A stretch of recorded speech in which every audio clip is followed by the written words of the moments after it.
સુરેન્દ્રનગરના ચૂડા વિસ્તારમાં પીજીવીસીએલની ટીમ પર ચેકિંગ દરમિયાન હુમલાના આરોપમાં પોલીસ ફરિયાદ કરવામાં આવી છે।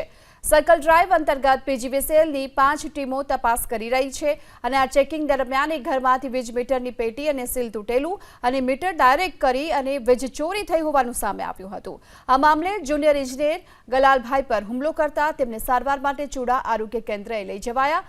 ફરજમાં રૂકાવટ કરવા માટે ગોરધનભાઈ પારકી સામે ચૂડા પોલીસ મથકે ફરિયાદ નોંધાઈ છે।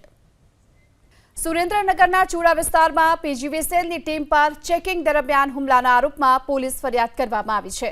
સર્કલ ડ્રાઈવ અંતર્ગત પીજીવીસીએલની 5 ટીમો તપાસ કરી રહી છે અને આ ચેકિંગ દરમિયાન એક ઘરમાંથી વીજ મીટરની પેટી અને સીલ તૂટેલું અને મીટર ડાયરેક્ટ કરી અને વીજ ચોરી થઈ હોવાનું સામે આવ્યું હતું। આ મામલે જુનિયર એન્જિનિયર ગલાલભાઈ પર હુમલો કરતા તેમને સારવાર માટે ચૂડા આરોગ્ય કેન્દ્રએ લઈ જવાયા। ફરજમાં રૂકાવટ કરવા માટે ગોરધનભાઈ પારકી સામે ચૂડા પોલીસ મથકે ફરિયાદ નોંધાઈ છે।